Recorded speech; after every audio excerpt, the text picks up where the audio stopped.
Friends ನಮಸ್ಕಾರ. ಎಲ್ಲರೂ ಹೇಗಿದ್ದೀರಾ? ಎಲ್ಲರೂ ಚೆನ್ನಾಗಿದ್ದೀರಾ ಅಂತ welcome back to Sonisha Kannada vlogs. ಇವತ್ತಿನ ವ್ಲಾಗ್ನ ಸ್ಟಾರ್ಟ್ ಮಾಡ್ತಾ ಇದ್ದೀನಿ. ಯಾರು ನನ್ನ ಚಾನೆಲ್ನ ಸಬ್ಸ್ಕ್ರೈಬ್ ಮಾಡದೆ ನೋಡ್ತಾ ಇದ್ದೀರಾ ದಯವಿಟ್ಟು ಸಬ್ಸ್ಕ್ರೈಬ್ ಮಾಡ್ಕೊಳ್ಳಿ, ಮರಿಬೇಡಿ. ಇವತ್ತಿನ ವ್ಲಾಗ್ ಬಂದು ನನ್ನ ಮಗಳ ಬರ್ಡೇ ವ್ಲಾಗ್ ಆಗಿರುತ್ತೆ. ಇವತ್ತು ನನ್ನ ಮಗಳ ಬರ್ಡೇ, 3ನೇ ವರ್ಷದ ಬರ್ಡೇ. ಸೊ ಎಲ್ಲರೂ ಕೂಡ ಅವಳಿಗೆ ಹಾರೈಸಿ ಆಶೀರ್ವದಿಸಿ ಅಂತ ಕೇಳ್ಕೊತೀನಿ. ಸೊ ಬನ್ನಿ ವ್ಲಾಗ್ನ ಶುರು ಮಾಡ್ತೀನಿ. ಇವತ್ತು ಮಾರ್ನಿಂಗ್ ಇಂದ ಟೆಂಪಲ್ ವಿಸಿಟ್ ಎಲ್ಲ ಆಯ್ತು. ಸೊ ಇವಾಗ ಬರ್ಡೇ ಸೆಲೆಬ್ರೇಷನ್ ಇರುತ್ತೆ. ಸೊ ಚಿಕ್ಕದಾಗಿ ಪುಟ್ಟದಾಗಿ ನಾವು ನಮ್ಮ ಮನೆಯಲ್ಲೇ ಸ್ಮಾಲ್ ಸೆಲೆಬ್ರೇಷನ್ ನ ಮಾಡ್ತಾ ಇದೀವಿ. ಸೊ ಇವಾಗ ನಾವು ಬರ್ಡೇಗೆ ಅಂತ ಹೇಳ್ಬಿಟ್ಟು ಇವಾಗ ಅಡುಗೆಗೆ ನಾನು ಬಿರಿಯಾನಿನ ಮಾಡ್ತಾ ಇದೀನಿ. ಈ ಬಿರಿಯಾನಿ ರೆಸಿಪಿ ಕೂಡ ನಾನು ನಿಮ್ಮ ಹತ್ರ ಶೇರ್ ಮಾಡ್ಕೋತೀನಿ, ಹೇಗ್ ಮಾಡ್ತೀನಿ ಅಂತ. ಕೆಲವರು ಡಿಫ್ರೆಂಟ್ ಆಗಿ ಬಿರಿಯಾನಿನ ಮಾಡ್ತಾರೆ, ಬಟ್ ನಾನು ಹೇಗ್ ಮಾಡ್ತೀನಿ ಅಂತ ನಾನು ಈ ವ್ಲಾಗ್ ಅಲ್ಲಿ ನಿಮ್ಮ ಹತ್ರ ಶೇರ್ ಮಾಡ್ಕೋತೀನಿ. So keep watching. ಈವ್ನಿಂಗ್ ಆಗಿರೋದ್ರಿಂದ ಸೊ ಕೇಕ್ ಎಲ್ಲ ತಂದಾಯ್ತು, ಡೆಕೋರೇಷನ್ ನಡೀತಾ ಇದೆ ಒಂದ್ ಕಡೆ. ಇವಾಗ ನಾನು ಅಡ್ಗೆ ಮಾಡೋದಕ್ಕೆ ಅಂತ ಕಿಚನ್ಗೆ ಬಂದಿದ್ದೀನಿ. ಇವಾಗ ಹೇಗ್ ಮಾಡ್ತೀನಿ ನಾನು ಅಂತ ಹೇಳ್ಬಿಟ್ಟು ನಾನು ಈ ವ್ಲಾಗ್ ಅಲ್ಲಿ ನಿಮ್ ಜೊತೆ ರೆಸಿಪಿ ಕೂಡ ಶೇರ್ ಮಾಡ್ಕೋತೀನಿ. ಸೊ ಬನ್ನಿ ಲೇಟ್ ಮಾಡೋದ್ ಬೇಡ, ಶುರು ಮಾಡೋಣ. ಇಲ್ಲಿ ನಾನು ಮೊದಲಿಗೆ 3 ಪಾವ್ ಬಾಸುಮತಿ ಅಕ್ಕಿನ ಚೆನ್ನಾಗಿ ತೊಳೆದು ನೀರಲ್ಲಿ ನೆನೆಸಿ ಇಟ್ಕೊಂಡಿದ್ದೀನಿ. ಯಾವಾಗಲೂ ಬಾಸ್ಮತಿ ರೈಸ್ನ ನಾವು ಮೊದಲೇ ತೊಳೆದು ನೆನೆಸಿ ಇಟ್ಕೊಳ್ಳೋದ್ರಿಂದ ಒಂದು ಹಾಫ್ ಆನ್ ಅವರ್ ಆದರೂ ಇದು ನೆನಿಬೇಕು. ಹಾಗಾದರೆ ಬಿರಿಯಾನಿ ತುಂಬ ಚೆನ್ನಾಗಿ ಬರುತ್ತೆ.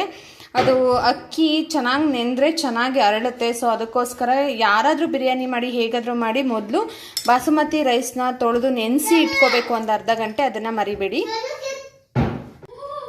ನೆಕ್ಸ್ಟ್ ನಾನಿಲ್ಲಿ ಶುಂಠಿ ಬೆಳ್ಳುಳ್ಳಿ ಪೇಸ್ಟ್ನ ರೆಡಿ ಮಾಡ್ಕೋತಾ ಇದ್ದೀನಿ. ಇಲ್ಲಿ ನಾನು 4 ಬೆಳ್ಳುಳ್ಳಿನ ತೊಗೊಂಡಿದ್ದೀನಿ, ಹಾಗೆ 2 ಇಂಚು ಶುಂಠಿನ ತೊಗೊಂಡಿದ್ದೀನಿ.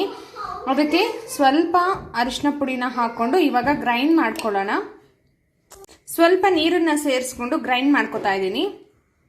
ಬೆಳ್ಳುಳ್ಳಿ ಮತ್ತು ಶುಂಠಿ ಮತ್ತು ಅರಿಶಿನ ಹಾಕಿರೋ ಪೇಸ್ಟ್ ಫೈನಾಗಿ ರೆಡಿ ಆಗಿದೆ. ಈಗ ಒಲೆ ಮೇಲೆ ನಾನು ಒಂದು ಪಾತ್ರೆನ ಇಟ್ಕೊಂಡಿದ್ದೀನಿ. ಈ ಪಾತ್ರೆ ಸ್ವಲ್ಪ ಬಿಸಿ ಆದ ತಕ್ಷಣ ಸ್ವಲ್ಪ ಆಯಿಲ್ನ ಸೇರಿಸ್ಕೊತಾ ಇದ್ದೀನಿ. ಬಿರಿಯಾನಿ ಸ್ವಲ್ಪ ಜಾಸ್ತಿನೇ ಆಯಿಲ್ ಹಾಕ್ಕೋಬೇಕಾಗತ್ತೆ. ನೋಡಿ ನಾನು ಇಷ್ಟು ಹಾಕೊಂಡಿದ್ದೀನಿ. ಈಗ ಆಯಿಲ್ ಜೊತೆಗೆ ಕೆಲವರು ತುಪ್ಪನ ಆ್ಯಡ್ ಮಾಡ್ಕೋತಾರೆ, ನಾನಿಲ್ಲಿ ಬಟರ್ನ ಆ್ಯಡ್ ಮಾಡ್ಕೋತಾ ಇದ್ದೀನಿ. ಸ್ವಲ್ಪ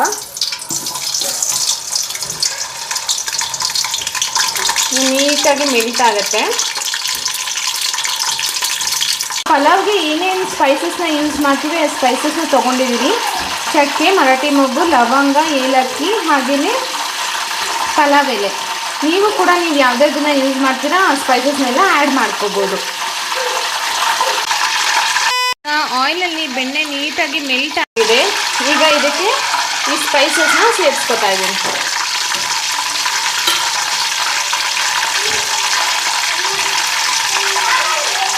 ನಂತರ ಇದಕ್ಕೆ ಸ್ವಲ್ಪ ಕಸೂರಿ ಮೆಂತ್ಯನ ಆ್ಯಡ್ ಮಾಡ್ಕೋತೀನಿ.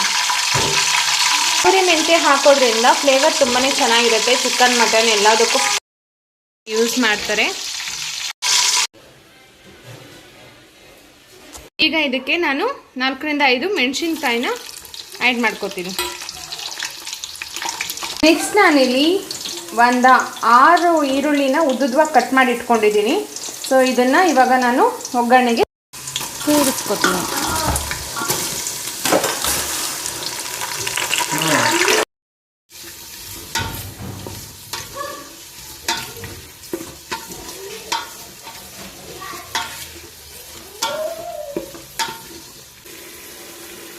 ಈಗ ಇದಕ್ಕೆ ಶುಂಠಿ ಬೆಳ್ಳುಳ್ಳಿ ಪೇಸ್ಟ್ನ ಆ್ಯಡ್ ಮಾಡ್ಕೊಳ್ಳೋಣ.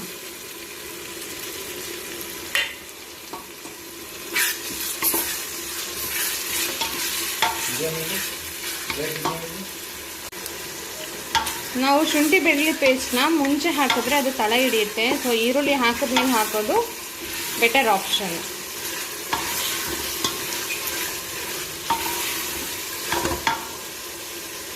ಬೆಳ್ಳುಳ್ಳಿ ಶುಂಠಿ ಹಸಿ ವಾಸನೆ ಹೋಗಿ ಈರುಳ್ಳಿ ಸ್ವಲ್ಪ ಕೆಂಪಗಾಗೋ ತನಕ ನೀಟಾಗಿ ಫ್ರೈ ಮಾಡ್ಕೋಬೇಕು.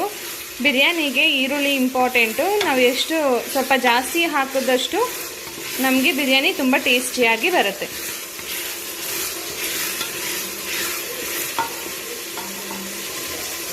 ಬಿರಿಯಾನಿನ ಕುಕ್ಕರಲ್ಲಿ ಕೂಡ ಮಾಡ್ಬೋದು. ಕುಕ್ಕರಲ್ಲಿ ಮಾಡಿದ್ರೆ ಏನಂತ ಹೇಳಿದ್ರೆ ಮಸಾಲೆ ಎಲ್ಲ ಮೇಲೆ ಬಂದುಬಿಡುತ್ತೆ. ಸೊ ಈ ಥರ ಪಾತ್ರೆಯಲ್ಲಿ ಮಾಡೋದೇ ಒಳ್ಳೆಯದು ಅಂತ ಅನ್ಕೋತೀನಿ ನಾನು. ಚೆನ್ನಾಗಿರುತ್ತೆ ಪಾತ್ರೆಯಲ್ಲಿ ಮಾಡಿದ್ರೆ, ಮಸಾಲೆ ಎಲ್ಲ ಫುಲ್ ಅನ್ನಕ್ಕೆಲ್ಲ ನೀಟಾಗಿ ಮಿಕ್ಸ್ ಆಗುತ್ತೆ. ಸೊ ಹಾಗಾಗಿ ನಾನು ಇವತ್ತು ಪಾತ್ರೆಯಲ್ಲೇ ಮಾಡ್ತಾಯಿದ್ದೀನಿ. ಈಗೆಲ್ಲ ಚೆನ್ನಾಗಿ ಫ್ರೈ ಆಗಿದೆ. ನಾನು ಇವಾಗ ಇದಕ್ಕೆ ಟೊಮೆಟೊ ಹಾಗೆಯೇ ಪುದೀನ ಸೊಪ್ಪನ್ನು ಸೇರಿಸ್ಕೊತಾ ಇದ್ದೀನಿ. ನಾನಿಲ್ಲಿ 3 ಟೊಮೆಟೊನ ತಗೊಂಡಿದ್ದೀನಿ.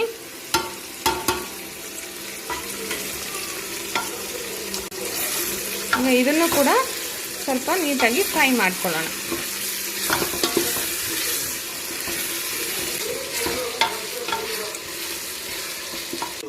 ನೆಕ್ಸ್ಟ್ ನಾನಿಲ್ಲಿ ಇದಕ್ಕೆ 1 kg ಚಿಕನ್ನ ನೀಟಾಗಿ ತೊಳೆದಿಟ್ಕೊಂಡಿದ್ದೀನಿ. ಈಗ ಈ ಚಿಕನ್ನ ಇದಕ್ಕೆ ಸೇರಿಸ್ಕೊತಾ ಇದ್ದೀನಿ.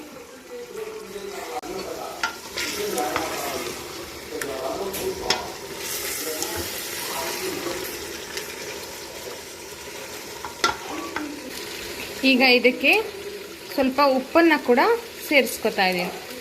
ಹಾಕಿದ ನಂತರ ಉಪ್ಪು ಹಾಕಿ ಮಿಕ್ಸ್ ಮಾಡೋದ್ರಿಂದ ಚಿಕನ್ನು ಕೂಡ ನೀಟಾಗಿ ಉಪ್ಪನ್ನು ಅಬ್ಸರ್ವ್ ಮಾಡ್ಕೊಳ್ಳುತ್ತೆ, ಹಾಗೆಯೇ ಚೆನ್ನಾಗಿ ಬೇಯುತ್ತೆ.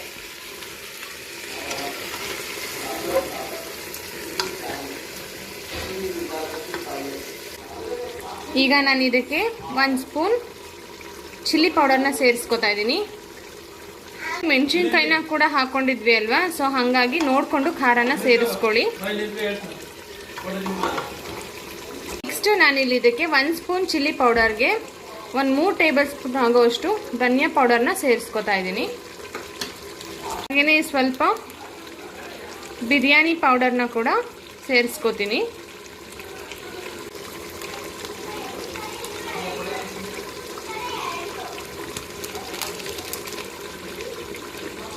ಮಸಾಲೆ ಎಲ್ಲ ಸೇರಿಸ್ಕೊಂಡ್ಮೇಲೆ ಈಗ ನೀಟಾಗಿ ಆಯಿಲ್ ಸಪ್ರೇಟ್ ಆಗಬೇಕು, ಅಲ್ಲಿ ತನಕ ಚೆನ್ನಾಗಿ ಬೇಯಿಸ್ಕೋಬೇಕು.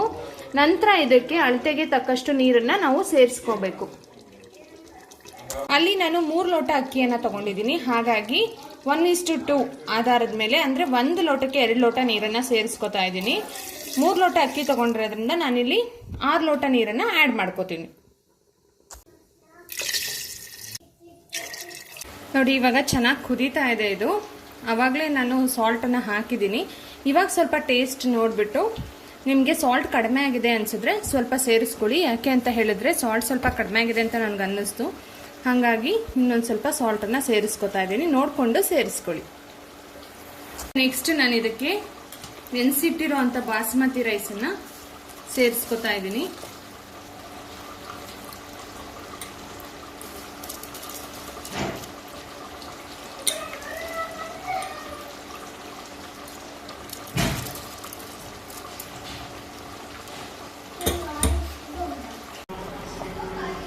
ಬಾಸುಮತಿ ರೈಸ್ನ ಜಾಸ್ತಿ ನೀವು ತಿರುಗಿಸ್ಬಾರ್ದು. 1-2 ಸಲ ಹೀಗೆ ತಿರುಗಿಸಿ ಕಡಿಮೆ ಉರಿ ಇಟ್ಬಿಟ್ಟು ಬಿಟ್ಬಿಡ್ಬೇಕು. ಅದು ಹಾಗೆ ಅರಳ್ಕೊಳ್ಳುತ್ತೆ, ಚೆನ್ನಾಗಿ ಬೆಂದಿರುತ್ತೆ. ಸೊ ಜಾಸ್ತಿ ತಿರುಗ್ಸಕ್ಕೆ ಹೋಗ್ಬೇಡಿ. ಜಾಸ್ತಿ ತಿರುಗಿಸಿದ್ರೆ ಏನಾಗುತ್ತೆ, ಮುರಿದೋಗುತ್ತೆ. ಸೊ ಹಾಗಾಗಿ ಕಡಿಮೆ ತಿರುಗಿಸಿ 1-2 ಸಲ ತಿರುಗಿಸ್ಬಿಟ್ಟು ಈಗ ಲಾಸ್ಟಲ್ಲಿ ನಾನು ಸ್ವಲ್ಪ ಕೊತ್ತಂಬರಿ ಸೊಪ್ಪನ್ನು ಹಾಕ್ತಾ ಇದ್ದೀನಿ. ಹಾಕ್ಬಿಟ್ಟು ಕಡಿಮೆ ಉರಿ ಇಟ್ಬಿಟ್ಟು ಇದನ್ನು ಇವಾಗ ಕ್ಲೋಸ್ ಮಾಡ್ತೀನಿ. ನೋಡಿ, ನಾನು ಇವಾಗ ಉರಿನ ಕಡಿಮೆ ಮಾಡಿದ್ದೀನಿ, ಫ್ಲೇಮ್ನ ಕಡಿಮೆಯಲ್ಲಿ ಇಟ್ಕೊಂಡಿದ್ದೀನಿ. ಈಗ ಇದನ್ನು ಮುಚ್ಚಿ 20 ಮಿನಿಟ್ಸ್ ಹೀಗೇ ಬೇಯಿಸ್ಕೊಂಡ್ರೆ ಬಿರಿಯಾನಿ ಟೇಸ್ಟಿಯಾಗಿ ರುಚಿಯಾಗಿ ರೆಡಿಯಾಗಿರುತ್ತೆ. ಸೊ ನೋಡಿದ್ರಲ್ಲ ಫ್ರೆಂಡ್ಸ್, ಹೇಗೆ ಬಿರಿಯಾನಿ ರೆಸಿಪಿನ ನಾನು ಮಾಡಿದೆ ಅಂತ ಹೇಳ್ಬಿಟ್ಟು ನಾನು ಯಾವಾಗಲೂ ಇದೇ ಥರ ಮಾಡ್ತೀನಿ. ಸೊ ತುಂಬಾ ಟೇಸ್ಟಿಯಾಗಿ ಚೆನ್ನಾಗಿ ಬರುತ್ತೆ. ಸೊ ಈ ರೆಸಿಪಿನ ನೀವು ಕೂಡ ಟ್ರೈ ಮಾಡಿ. ಹಾಗೆಯೇ ಬಿರಿಯಾನಿಗೆ ನಾನು ಗ್ರೇವಿ ಕೂಡ ಮಾಡಿದ್ದೀನಿ. ಸೊ ಈ ರೆಸಿಪಿನ ನಾನು ನಿಮ್ಮ ಹತ್ರ ಶೇರ್ ಮಾಡ್ಕೊಳಕ್ಕಾಗಲಿಲ್ಲ. ನೆಕ್ಸ್ಟ್ ಟೈಮ್ ಯಾವಾಗಲಾದರೂ ನಾನು ಈ ರೆಸಿಪಿನ ಕೂಡ ಶೇರ್ ಮಾಡ್ಕೋತೀನಿ. ಹಾಗೆ ಬಿರಿಯಾನಿಗೆ ಎಗ್ಗಿದ್ರೆ ಚೆನ್ನಾಗಿರುತ್ತೆ ಅಂತ ಎಗ್ಗನ್ನು ಕೂಡ ಬಾಯ್ಲ್ ಆಗೋದಕ್ಕೆ ಇಟ್ಟಿದ್ದೀನಿ. ಸೊ ಇವತ್ತು ನಮ್ಮ ಮನೆಯಲ್ಲಿ ಊಟ ಬಿರಿಯಾನಿ ಹಾಗೆಯೇ chicken gravy plus egg. So ಈಗ ನೆಕ್ಸ್ಟ್ ನಾವು ಕೇಕ್ ಕಟ್ ಮಾಡ್ತೀವಿ. ಸೊ ನೀವು ನಮ್ಮ ಜೊತೆ ಇರಿ, ನನ್ನ ಮಗಳಿಗೆ ಶುಭ ಹಾರೈಸಿ, ನಿಮ್ಮ ಆಶೀರ್ವಾದ ಯಾವಾಗಲೂ ಅವಳ ಮೇಲೆ ಇರಲಿ ಅಂತ ನಾನು ನಿಮ್ಮ ಹತ್ರ ತಿಳ್ಕೊತೀನಿ. ಸೊ ನೋಡ್ತಾ ಇದ್ದೀರಲ್ಲ, ನನ್ನ birthday girl, my doll. Happy birthday Tanisha, happy birthday. So sweet actually ಹೇಳ್ಬೇಕಂತ ಹೇಳಿದ್ರೆ. ಹಾಗೆಯೇ ಶೀಸ್ ತುಂಬ ಪ್ರೀತಿ ಮಾಡುವಂಥ ಮಗಳು ನನಗೆ. ಅಲ್ಲ ಚಿನ್ನ, ನಿಮ್ಗೆ ಅಮ್ಮ ಅಂದ್ರೆ ಇಷ್ಟನಾ? ನನ್ನ ಪ್ರೀತಿ ಮಾಡ್ತೀಯ ನೀನು? I love you, I love you. ನನಗೆ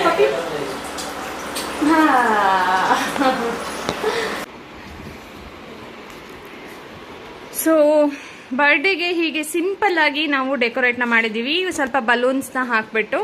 ಸೊ ಇದೇ ಬರ್ಡೇ ಡ್ರೆಸ್ಸು ತನಿಷಾದು ಹಾಗೆ ಸೋಹನ್ದು. ಸಿಂಪಲ್, ಬಟ್ ಅವ್ರಿಗೆ ತನಿಷಾಗೆ ತುಂಬ ಗ್ರ್ಯಾಂಡ್ ಆಗಿರೋದೆಲ್ಲ ಅವಳಿಗೆ ಇಷ್ಟ ಆಗಲ್ಲ, ಜಾಸ್ತಿ ವೇರ್ ಮಾಡಲ್ಲ. ಸೊ ಈ ಥರ ಸಿಂಪಲ್ ಆಗಿದ್ರೆ ಅವಾಗ ಹಾಕ್ಕೊಳ್ಳೋಕೆ ಇಷ್ಟಪಡ್ತಾಳೆ. ಸೊ ನನ್ನ ತಮ್ಮ ಇಬ್ರಿಗೂ ಕೂಡ ಸ್ವಲ್ಪ ಫೋಟೋಸ್ನ ತೆಗಿತಾ ಇದ್ದ. ಸೊ ಹಾಯ್ ಮಾಡು ಪ್ರದೀಪ್. ಹಾಯ್. ಓಕೆ, ಸೊ ಫೋಟೋಸ್ನ ತೆಗೆಸ್ಕೊಂಡು ನೋಡಿ ಇವ್ರು ಹೇಗೆ ನೋಡ್ತಾ ಇದ್ದಾರೆ ಅಂತ ಹೇಳ್ಬಿಟ್ಟು, ಹೇಗೆ ಬಂದಿದೆ ಅಂತ.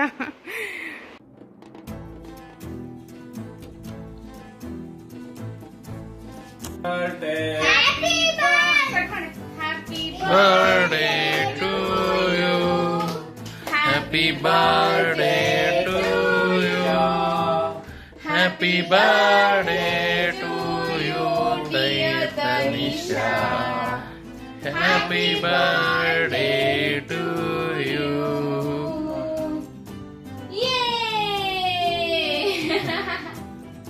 ಹ್ಯಾಪಿ ಬರ್ಡೇ ಅಪ್ಪಂದು ನಾನು ತಿಂತೀನಿ, ನಂಗೂ ಕೊಡು. ಹ್ಯಾಪಿ ಬರ್ಡೇ ಅಂತ ತನಿಷನ್ ಹೇಳಿ ವಿಶ್ ಮಾಡ್ತಾ ನೀನು. Happy birthday.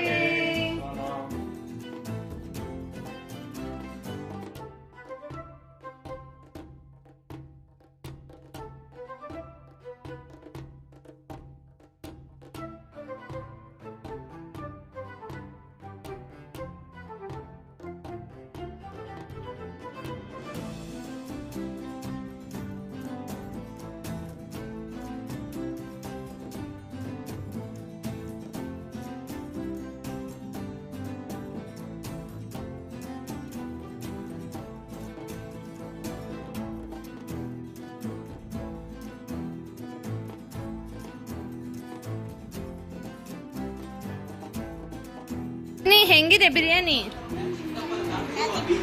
ಸೂಪರ್ ಆಗಿದ್ಯಾ? ನಿನ್ ಬರ್ಡೇ ಸ್ಪೆಷಲ್ ಚೆನ್ನಾಗಿದ್ಯಾ? ಹೇಗಿದೆ?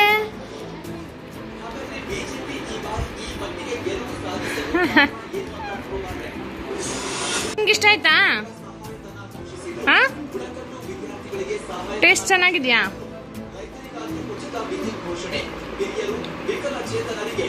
ಹೆಂಗಿದೆ ಟೇಸ್ಟ್?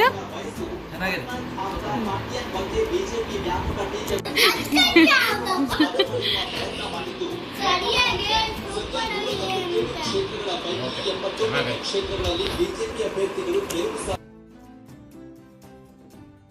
ಫ್ರೆಂಡ್ಸ್, ಇವತ್ತಿನ ವ್ಲಾಗ್ ನ ನೋಡಿದ್ರಲ್ಲ, ಎಲ್ರಿಗೂ ಇಷ್ಟ ಆಯ್ತು ಅಂತ ಅನ್ಕೋತೀನಿ. ಇಷ್ಟ ಆಗಿದ್ರೆ ಲೈಕ್ ಮಾಡೋದನ್ನ ಮರಿಬೇಡಿ, ಹಾಗೆ ಶೇರ್ ಮಾಡಿ ಸಬ್ಸ್ಕ್ರೈಬ್ ಮಾಡ್ಕೊಳ್ಳೋದನ್ನ ಮರಿಬೇಡಿ. ಎಲ್ರದ್ದು ಊಟ ಆಯ್ತು. ಸೊ ನಾನು ಕೂಡ ಊಟ ಮಾಡಬೇಕು. ಸೊ ನಾನು ಹಾಕೊಂಡಿದ್ದೀನಿ ತಟ್ಟೆಗೆ, ಈಗ ಊಟವನ್ನ ಮುಗಿಸ್ತೀನಿ. ಸೊ ನಾನು ಇಲ್ಲಿಗೆ ಈ ವ್ಲಾಗ್ ನ ಎಂಡ್ ಮಾಡ್ತಾ ಇದ್ದೀನಿ. Thank you so much. ಯಾರ್ಯಾರು ನನ್ನ ವಿಡಿಯೋಸ್ ನ ನೋಡ್ತೀರಾ ಎಲ್ರಿಗೂ ಕೂಡ ನಾನು ಕೃತಜ್ಞತೆಗಳನ್ನ ತಿಳಿಸ್ತೀನಿ.